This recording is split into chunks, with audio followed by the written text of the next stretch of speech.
Perangainya tuyul layaknya anak kecil yang nakal. Dia udah keluar ingusnya, baunya minta ampun, amis. Bahkan congenya pun keluar. Nakalnya minta ampun. Segala semuanya itu dibuat mainan sama dia.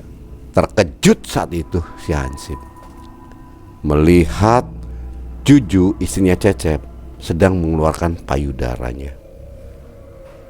Yang dilihat oleh Hansip itu kedua payudaranya. Hansip merasa senang. Wah, ada tontonan gratis. Teteknya, wih, menggiurkan. Membasi otong berdiri, udah putih, gede lagi. Semok deh.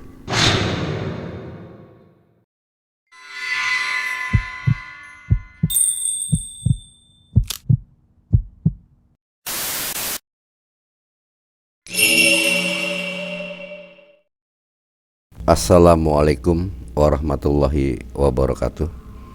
Salam jumpa kembali Sobat Mengulas Malam dimanapun Anda berada, bersama saya Jampang.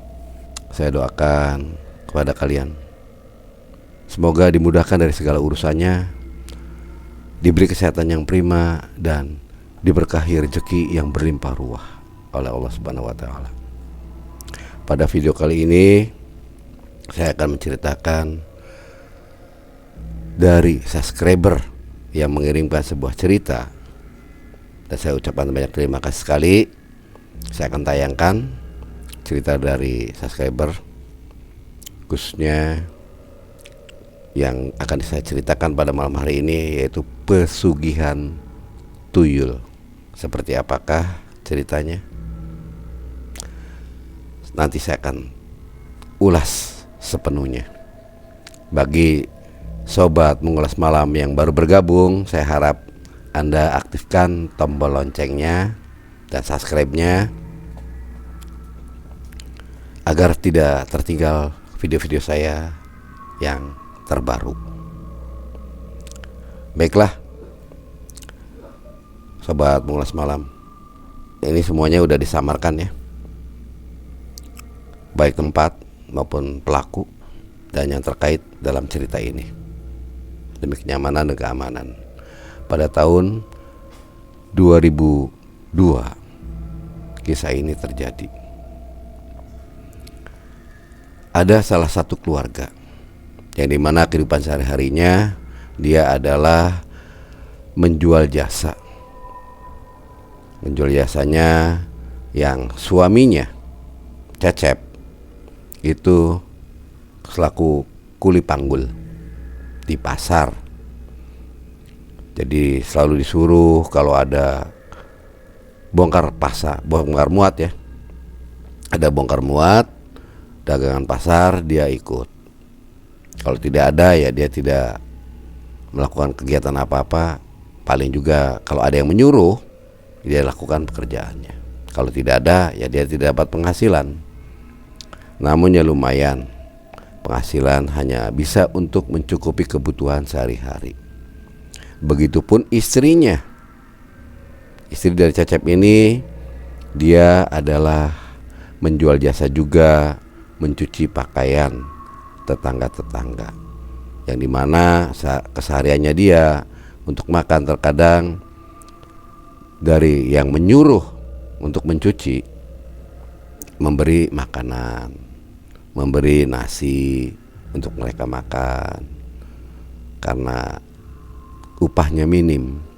Terkadang dapat 10.000, terkadang dapat 20, tergantung orang menyuruh. Orang tersebut apakah baik, moral, tidak pelit, maka dia dapat banyak. Kalau pelit, cerewet, waduh minta ampun. Telinga kayaknya bising mendengarkan omelan-omelan orang yang menyuruh untuk mencuci. Mana sudah sabunnya harus sedikit, nggak boleh boros, mencuci harus bersih, dan harus irit air. Wah, suka dukanya betul-betul sangat tragis. Sedih sekali kalau melihat kehidupan dari Ibu Juju, istrinya Pak Cecep. Namun mereka mensyukuri keseharian yang mereka terima rezeki dari Allah. Namun pada suatu waktu dia melihat teman dari seangkatannya dia itu sukses sekali. Sukses, betul-betul sukses. Waktu itu kejadiannya, temannya Cecep, Romi, dengan istrinya saat belanja ke pasar. Romi melihat Cecep sedang memikul satu pikulan barang-barang yang dipanggul oleh dia. Dari mobil diangkatlah barang-barang dagangan masuk ke salah satu toko. Kebetulan waktu itu Romi sedang membeli sesuatu di toko yang diisi oleh salah satu sales, sedangkan Cecep disuruh untuk membantu mengangkati barang-barang. Saat itulah baru terketemu antara teman lama Romi dan Cecep. Saat itu Romi samar-samar melihat Cecep, apakah Cecep apa bukan. Khawatir kalau disapa takut bukan. Begitupun sebaliknya, Cecep ingin memanggil Romi karena penampilannya udah berbeda, jauh sekali perbedaannya. Khawatir tidak diakui. Namun saat itu Cecep mengatakan sesuatu karena kebiasaan mereka berdua tahu tentang masalah kode itu dengan siulan suatu lagu. Romi mengenang. Katanya sahabat itu tidak mengenal ruang dan waktu. Namun apa daya, saat ini apakah terasa seorang sahabat melihat kehadiran sahabatnya hanya diam terpaku. Cecep menggerutu mengucapkan kata-kata itu. Saat itu pun Romi tersadarkan dengan ucapannya Cecep, langsung memeluk Cecep. "Kamu Cecep ya?" "Iya." "Kamu Romi ya?" "Iya." Mereka berpelukan karena sudah lamanya mereka tidak bertemu. Mereka sudah lama tidak ketemu. Begitu ketemu, senangnya bukan main. Saat itu mereka berbincang-bincang. Namun Cecep meminta diri sebentar, nanti obrolannya dilanjutkan setelah tugas saya selesai. Saya di sini selaku kuli panggul, jual jasa, hanya tenaga karena saya orang bodoh. Kamu beda. Kamu orang pandai, orang terpelajar, dan orang kaya. Romi hanya diam, mengikuti apa kata Cecep, sampai tugasnya Cecep usai dan Cecep dibayar dari jasa ngangkut barang-barang dari seorang sales. Diterimalah uangnya oleh Cecep. Kemudian Cecep mendatangi Romi. Di saat itulah Romi mengajak Cecep duduk di salah satu warung bersama istrinya. "Cecep, buat apa? Terserah kamu mau minum apa.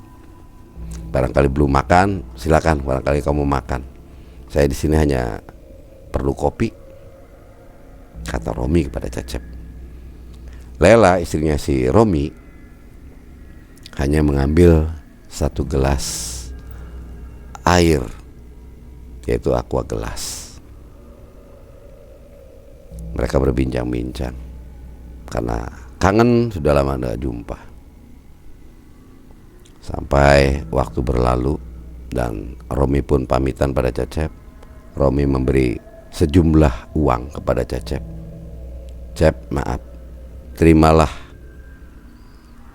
untuk jajan. Jangan lihat nilainya." Romi mengambil 3 lembar uang kertas 100 ribuan, memberikan ke Cecep. Cecep pun tergagap, bingung, rezeki apa dan mimpi apa tadi malam saya ini. Dipegangnya uang itu dan dilihatnya. "Terima kasih Cep, Semoga barokah uang itu bisa digunakan hal yang baik. Saya pamitan ya Cep ya. Mungkin suatu waktu saya bisa ketemu kamu lagi, karena saya sekarang aktif di Jakarta. Kebetulan saya lagi pulang kampung, mau nemuin saudara di sini dan sekali nyekar kepada orang tua saya. Karena istri mau cari makanan, belanjaan, jadi saya pergi ke pasar ini. Ternyata jumpa sama kamu. Ya alhamdulillah, inilah rezeki dari Allah, kita bisa dipertemukan kembali. Alhamdulillah kalau kamu masih mengakui bahwa saya ini teman kamu, kata Cecep kepada Romi. Cep, Romi berkata pada Cecep, yang namanya silaturahim itu tidak boleh diputus, karena bahaya kalau memutuskan tali silaturahim, nanti rezekinya seret. Candanya Romi pada Cecep. Kalau yang namanya teman, jangan memandang dari segi ekonomi, pandanglah ketulusan hati untuk berteman. Tolong camkan ya Cep. Jadi jangan sungkan-sungkan kamu kalau ketemu sama saya, sapa saya. Barangkali saya belum melihat kamu, kamu dulunya melihat, sapa saya. Saya akan menyapa kamu, karena kamu adalah teman baik saya. Baiklah Rom, makasih atas semuanya, atas kebaikan kamu, akan saya ingat. Semoga aja kamu diberikan rezeki yang berlimpah ruah, agar kamu bisa membagikan sebagian kecil harta kamu kepada teman-teman yang tidak mampu seperti saya. Alhamdulillah Cep, orang tua saya mengajarkan untuk berbanyak sodakoh. Jangan takut akan miskin kalau kita banyak sodakoh. Justru sebaliknya, barokah hakikat yang saya terima itu lebih daripada apa yang saya keluarkan. Itulah omongan orang tua yang sampai saat ini saya selalu lakukan. Baiklah Cep, untuk mempersingkat waktu, karena saya sendiri harus ke Jakarta, cukup banyak waktu untuk di perjalanan nih, saya akan mengenang kamu. Romi pamitan kepada Cecep, begitu juga istrinya. Makasih ya Mas Cecep, saya pamit dulu. Iya Bu, kata Cecep kepada istrinya Romi. Romi dan Lela berlalu dari pandangannya Cecep. Setelah itu Cecep geleng-geleng kepala. Nasib memang harus bagaimana ini. Saya kesehariannya hanya selaku penjual jasa angkut. Daripada barang-barang yang ada di pasar ini, hanya selaku pengangkut, penggendong barang-barang. Saya orang bodoh, seusia saya ini, mana mungkin perusahaan itu ada yang mau nerima saya kerja, selain hanya buruh atau kuli kasar seperti kuli panggul yang sekarang saya lakukan. Nasib memang nasib. Aduh, kamu beruntung sekali Rom. Bergumam dan gerutu di hati Cecep saat itu, ngerasa ketenangan hatinya dan rasa nikmat syukurnya itu mulai ada sesuatu yang mengganjal di dalam dirinya. Coba kalau saya kaya kayak dia, nggak mungkin saya seperti ini, nasib saya. Saat itu Cecep kembali diminta bantuan oleh salah satu toko. Si pemilik toko memanggil Cecep untuk ngangkut-ngangkut barang-barang yang ada. Cecep pun mendatanginya dan ngangkutin barang-barang yang diperintahkan oleh majikan. Akhirnya sampai tuntas tugas, Cecep diberi upah kerjaannya, dapat uang Rp5.000. Dikumpulkannya uang tersebut. Sampai sore hari Cecep pulang ke rumah, cerita kepada Juju istrinya bahwa tadi siang saya ketemu sahabatnya atau teman lamanya, yaitu Romi. Dia menceritakan semuanya. Saat itu juga Juju sempat menyalahkan Cecep. Ya coba kayak Mas Romi, enak kan pakai mobil bagus, banyak duitnya, bisa ngasih orang yang gak mampu. Ada rasa duma, gerutu, iri. Saat itulah terpatri pemikiran pada Cecep.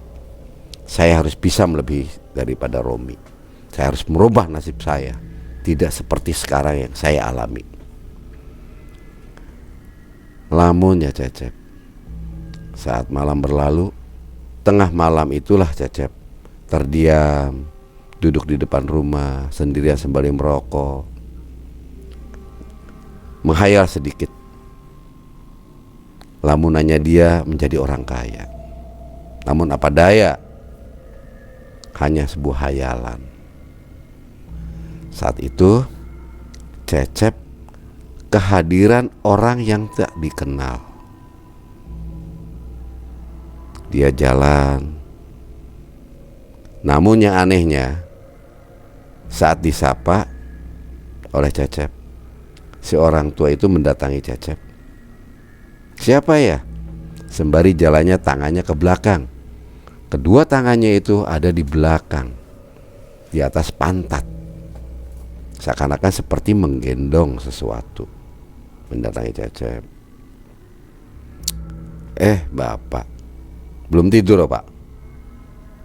Iya, mau kemana Pak? Biasa keliling, jaga-jaga, barangkali ada apa-apa. Ya mending aja, kalau kita jaga-jaga sih bisa membantu keamanan kampung. Alasan orang tersebut, saya sebut orang itu adalah Pak Amin. Pak Amin menceritakan pada Cecep apa yang dialami dia. Bahkan akhirnya curhat kedua orang itu, antara Cecep dan Pak Amin. Dan Pak Amin pun karena tahu perangannya Cecep adalah orang apa adanya dan bisa menyimpan sebuah rahasia, Pak Amin mengajak Cecep untuk melakukan sebuah pesugihan, yaitu pesugihan tuyul, atau sebutan waktu itu di daerah Kabupaten Cirebon sebutannya nyupang tuyul. Cecep terperanjat. Namun dengan bujuk rayunya, Pak Amin mampu menggoyahkan keimanannya Cecep. Saat itu juga Cecep berpikir keras bagaimana untuk merubah dirinya agar bisa cepat kaya, merubah perekonomiannya. Pak Amin pamitan kepada Cecep. Saat itu Pak Amin meninggalkan Cecep dan Cecep masuk ke kamar, masuk ke rumahnya, nemui istrinya yang sedang tidur. Dibangunkannya istrinya, si Juju itu. Tadi ketemu sama seseorang. Saya sempat tergoda juga Ju, karena gimana pun saya harus pamitan sama kamu dan harus berdua sama kamu. Memangnya ada apa, Cep? Gini loh Ju, kita hidup susah, capek, dihina sama orang. Mungkin kamu juga capek. Kamu sering ngeluh ke saya bahwa majikan si A kalau nyuruh nyuci pakaian kamu diomelin melulu. Udah ngasihnya sedikit, kamu ngerutu. Mana boro-boro dikasih makanan apa, kamu lelah begitu. Apa kamu mau seumur hidup kamu mencuci pakaian yang dapat upahnya sedikit? Mana ada kebutuhan kita bisa terpenuhi hanya sekedar untuk makan dan makan saja. Pengen rasanya melihat, waduh, punya motor baru, apalagi punya mobil. Ya rumah ini aja, rumah yang ada di tepi saluran air, hanya kita tuh buat gubuk-gubukan di sini, bukan milik sendiri. Gimana kalau istilahnya saya digusur, rumah ini digusur? Memangnya ada apa Mas? Tadi seorang Pak Amin saya temui itu tadi malam. Saya tahunya tetangga desa mengajak saya untuk melakukan sebuah ritual pesugihan yang dimana tidak memberikan tumbal kepada junjungan yang akan dikunjungi ataupun ditemui dari permohonan permintaan pesugihan itu. Namun ini harus restu kamu. Memangnya gimana sih, Mas? Ini sebelum lanjut cerita dari Pak Amin, kamu mau enggak? Saya ceritakan dulu ya. Saya harus ritual 7 hari. Selama ritual 7 hari itu di Jawa Tengah. Nah, nanti kamu yang akan menyusui anak-anak kecil. Emangnya apa? Pesugihan tuyul. Nanti gimana? Nanti gimana yang bagaimana, Ju? Ngorbanin orang enggak? Ada tumbalnya enggak? Ya enggak lah. Selama kamu mau menetein, dia akan rajin cari duitnya. Itu pun kalau di sana kita dapat. Waduh, gimana ya? Kan kita belum punya anak. Anggap aja itu anak kita. Kita ngadopsi anak, walaupun berupa tuyul, tapi dia bisa mencarikan uang untuk kita. Kalau dapat uang kan kamu bisa belanja pakaian bagus, bisa beli cincin, beli kalung, beli gelang emas. Iya kan? Itu buat kamu juga, untuk merubah keadaan ekonomi kita. Syukur-syukur banyak duitnya kita bisa beli rumah. Kita punya rumah sendiri. Gak seperti sekarang ini, tidur aja sama bambu reot-reot begini. Apalagi kalau kita lagi mau. Pasti kalau orang yang dengarkan lagi apa tuh orang? Kreot. Iya juga sih. Saya juga udah capek. Dengan tekad bulatnya Juju dan diberi izin bahwa Cecep melakukan pesugihan tuyul. Keesokan harinya Cecep dengan Juju berangkat ke Jawa Tengah, ke Klaten. Saat itu di mana tempat yang diceritakan oleh Pak Amin dituju oleh Cecep. Cecep mendatangi salah satu tempat yang dikeramatkan bahwa disitulah tempat untuk pesugihan tuyul menjalankan ritualnya. Cecep melihat salah satu pohon itu. Pohonnya besar, yaitu pohon kentos. Setelah melihat pohon kentos, tempatnya juga dilihat. Ada salah satu orang mendatangi Cecep. Tak lain tak bukan, dia adalah juru kunci di lokasi tersebut. Juru kunci itu menanyakan pada Cecep perihal kehadirannya, ingin berziarah. Sempat maksud dan tujuannya dituturkannya oleh Cecep kepada juru kunci itu. Saat itu Cecep bersama istrinya Juju menghaturkan salam pada juru kunci itu, dan juru kunci pun menerima apa-apa yang dituturkan oleh Cecep, niatan-niatan serta dari istrinya juga. Kebetulan karena kalian suami istri yang hadir kemari dan niatannya seperti itu, namun kalau bisa jangan lakukan, rugi nantinya. Permasalahannya satu, syarat yang akan harus kamu lakukan setelah saya usulkan kepada Eyang Bondo, yaitu salah satu penguasa di tempat ini yang menguasai pohon kentos ini. Kamu harus melakukan sebuah perjanjian yang sudah biasanya kamu akan diberi tuyul sepasang, laki dan perempuan. Karena kamu berdua, kemungkinannya akan diberi 4 tuyul. Tapi itu tergantung daripada Eyang Bondo yang akan merestuinya.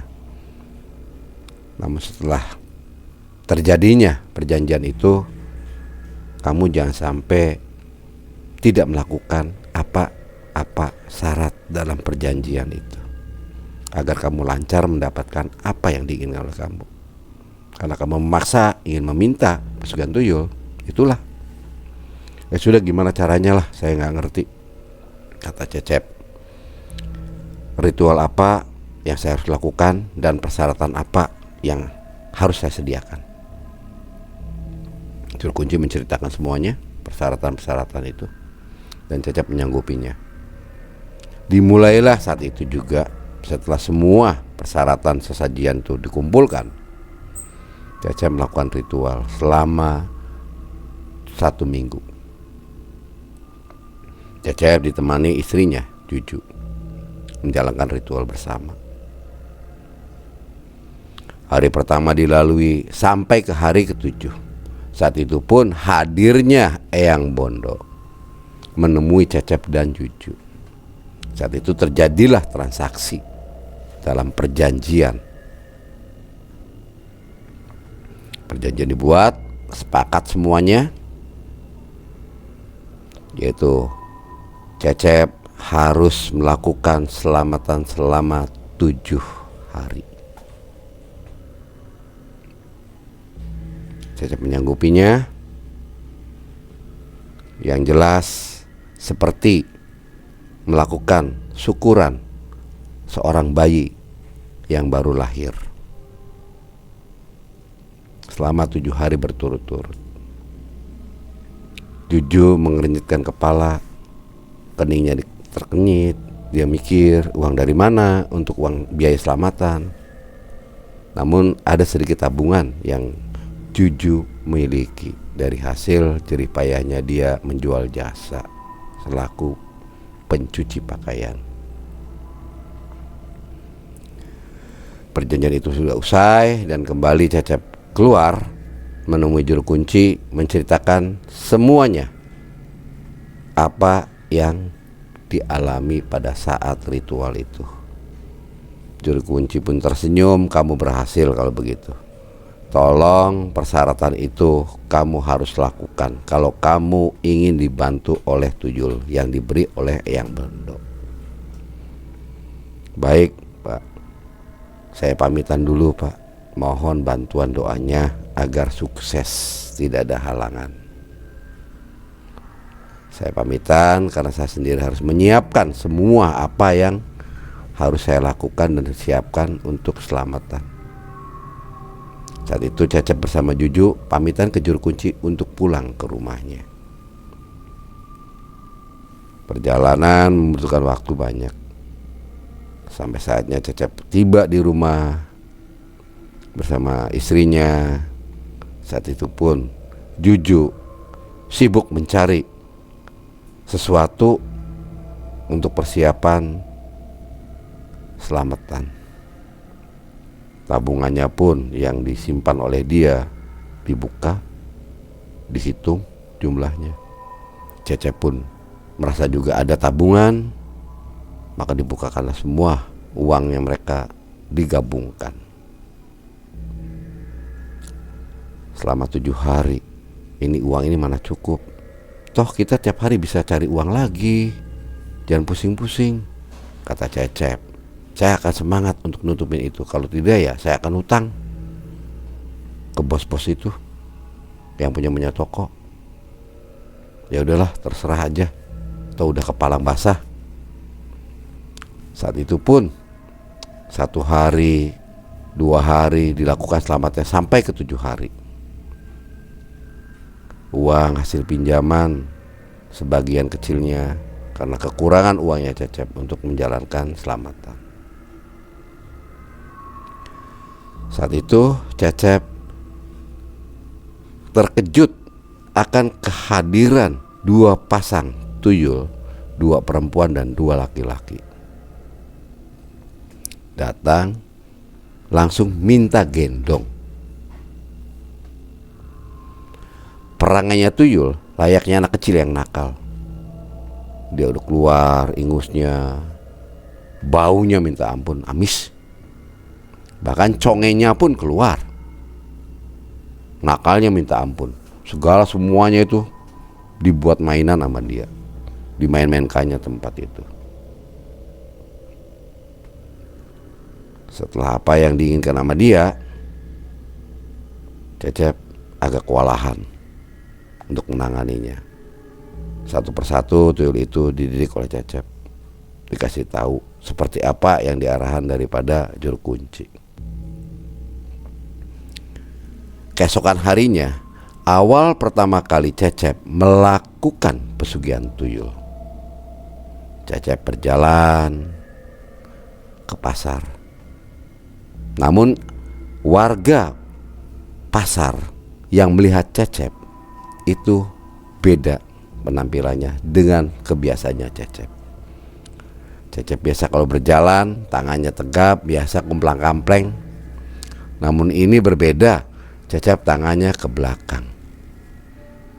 Kedua tangannya ke belakang seakan-akan menggendong sesuatu. Cecep pun ngerasa berat.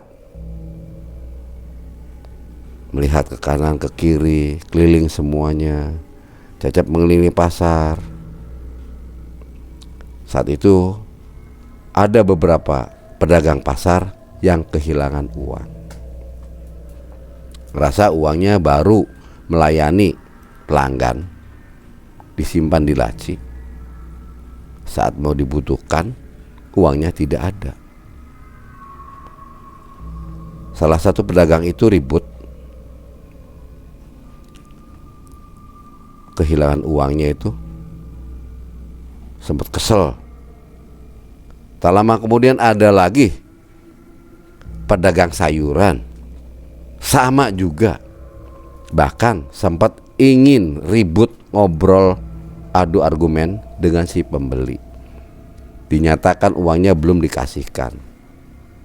Ngerasa si pembeli itu uangnya udah dikasihkan, bahkan dimasukkan ke laci. Justru saya minta kembalian, kata salah satu pembeli itu kepada pedagang sayur itu. Namun uangnya hilang. Sampai sumpah serapah pun dilontarkan oleh pedagang sayuran itu.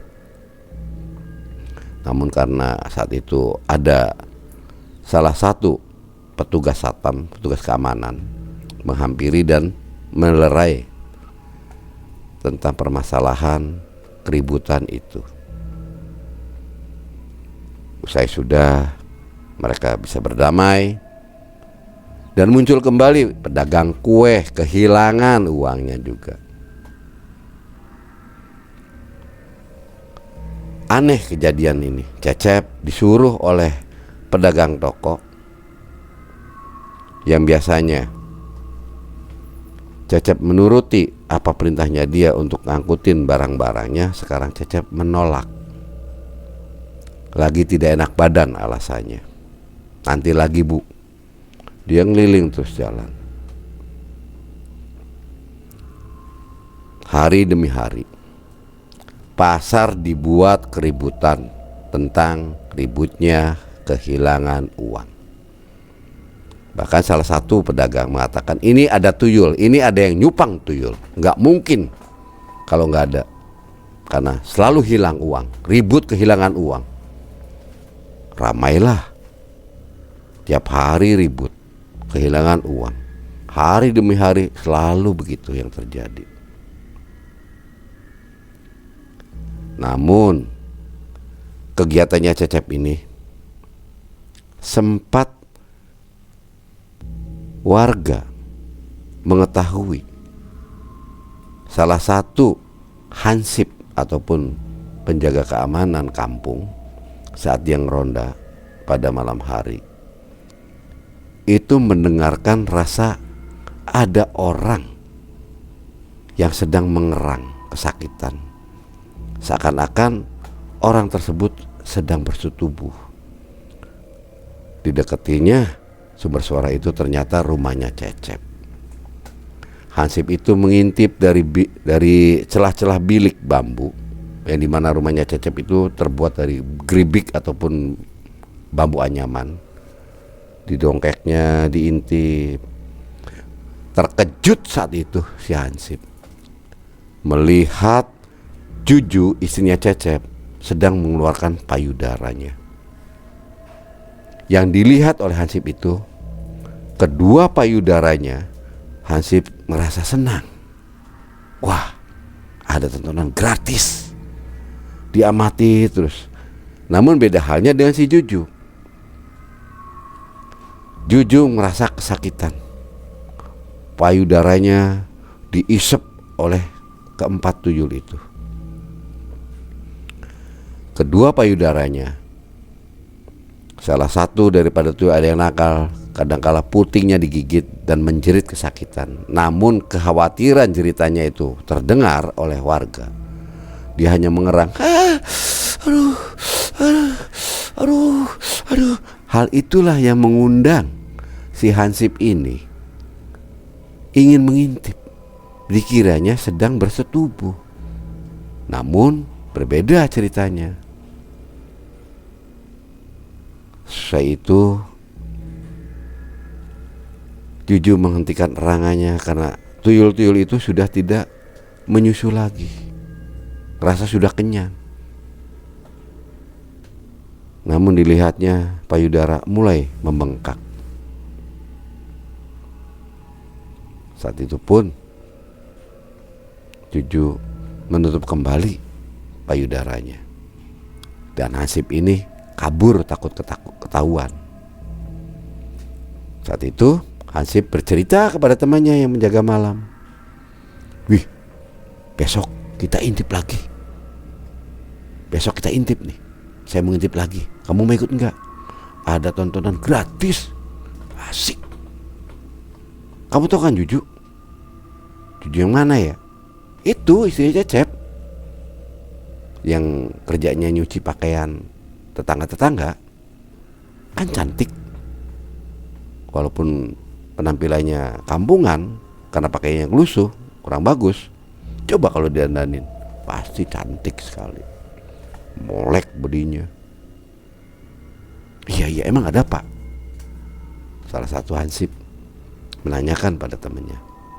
Tadi malam, tadi nih, saya intip teteknya.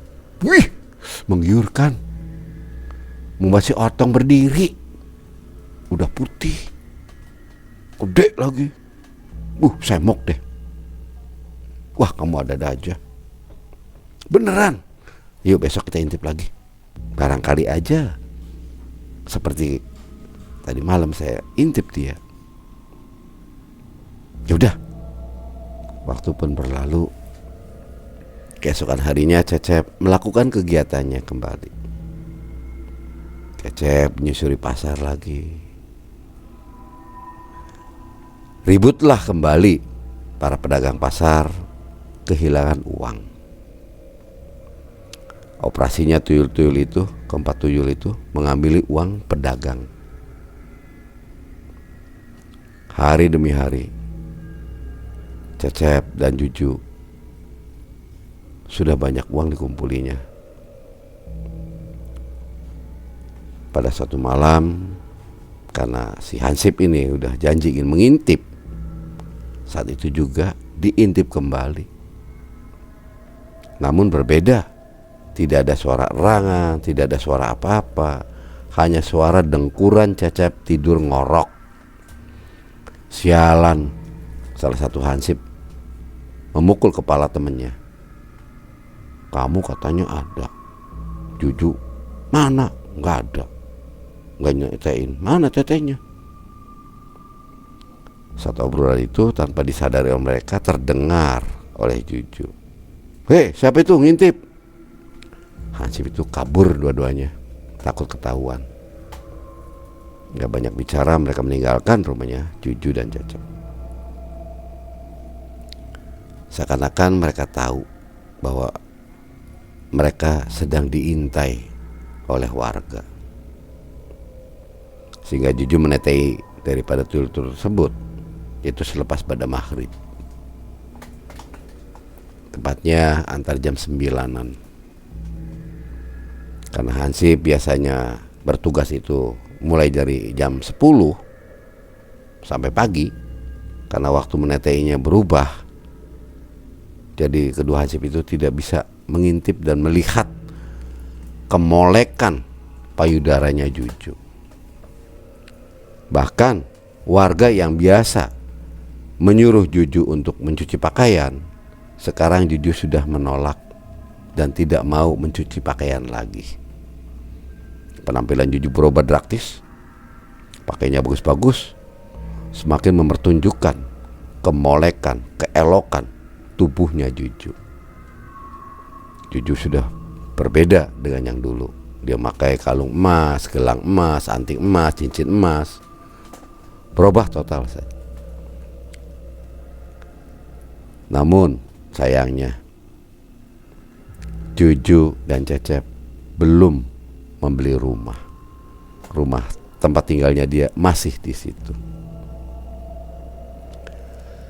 Keesokan hari, Cecep melakukan kembali kegiatannya untuk mengumbar para peliharaannya, yaitu 4 tuyul itu. Biasa ngelilingin pasar, sekarang robah. Dia mengelilingi warga masuk ke perkampungan. Waktu itu warga pun merasa ada sesuatu kejanggalan, kok tiap hari hilang duit. Hari ini hilang. Keesokan harinya juga sama seperti itu yang dilakukan oleh Cecep. Memasuki kampung, keluar kampung, masuk pasar, beroperasinya berpindah-pindah supaya menghindari kecurigaan warga. Namun apesnya Cecep, pada saat dia beroperasi, ada salah satu warga, seorang ustadz, yang mengetahui akan kehadiran tuyul yang mau mengambil uangnya. Saat itu pun tuyul dipegang sama dia. Ditanyai si tuyul itu, siapa majikan kamu? Saat itu pun Cecep kebingungan. Ada salah satu ustadz menghampiri dia, dan dilihat oleh Cecep, tuyulnya dipegang oleh ustadz tersebut. Saya sebut aja namanya Ustadz Edi. Kamu, kata ustadz itu setelah menghampiri Cecep, ini peliharaan kamu. Kamu beroperasi di kampung saya. Kamu sudah tidak benar kamu. Insaf kamu. Istighfar kamu. Perbuatan yang tidak baik ini. Diumumkan oleh Ustadz Edi itu karena banyaknya warga yang datang. Berduyun ada apa, diceritakannya semua kegiatannya Cecep. Bahkan ada salah satu Hansip yang melihat istrinya Cecep saat menyertai. Saat itu mengutarakan juga, mendukung omongan daripada Ustadz Edi. Akhirnya Cecep bersama keluarga diusir saat itu oleh warga. Karena memang Cecep tidak memiliki rumah. Rumah itu adalah rumah yang didirikan oleh dia, hanya di saluran, tepi saluran air irigasi, jalur irigasi itu. Oleh warga, Cecep dan istrinya dimaki-maki, bahkan diusirnya, serta rumah itu dibakarnya. Kamu sudah mengotori dan merugikan warga di sini serta pasar. Warga pasar banyak keributan, kehilangan uang. Kamu yang melakukannya. Ternyata kamu ini. Diusirlah Cecep dari kampung itu bersama Juju istrinya. Pantas sekarang udah sombong. Ternyata kamu tuh nyupang tuyul. Biasa nyuci pakaian disuruh gak mau, belaganya sekarang pakai emas. Emas hasil pesugihan kamu. Goblok kamu.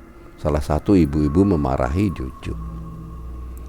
Dan ada beberapa warga yang jualan di pasar itu mendatangi Cecep, memukul Cecep. Saya sering kehilangan uang, ternyata kamu yang mencurinya lewat tuyul kamu. Dipukullah Cecep. Saat itu pun api berkobar karena warga membakar rumahnya Cecep. Dan saat itu juga Cecep diusir, benar-benar diusir oleh warga, diarak dan dikeluarkan dari kampung itu. Untung kamu saya nggak laporkan pada kepolisian. Kalau saya laporkan kamu kepada kepolisian, kamu mungkin ditahan. Ketakutan Cecep. Begitu juga Juju istrinya. Akhirnya mereka kabur, entah kemana. Saat itu pun warga rasa aman dan nyaman, tidak kehilangan uang lagi. Begitu juga para pedagang pasar pun tidak ada yang ribut lagi tentang seringnya kehilangan uang. Begitulah, setelah Cecep pergi, warga nyaman, pedagang pasar aman. Tidak ada kehilangan uang lagi. Nyaman rasanya sudah 1 minggu tidak mendengarkan ada kehilangan uang. Ya itulah bibitnya si Cecep, biang keroknya Cecep sama istrinya. Begitulah cerita dari salah satu subscribe yang saya ceritakan. Cecepnya pergi, sudah tidak ada lagi, dan warga pun nyaman. Saya mohon ambil hikmahnya dari cerita ini. Ambil yang baik-baik dan buang yang jeleknya, agar kalian terhindar dari rayu bujuknya Dajjal. Saya akhiri cerita ini. Wabillahi taufiq wal hidayah. Wassalamualaikum warahmatullahi wabarakatuh.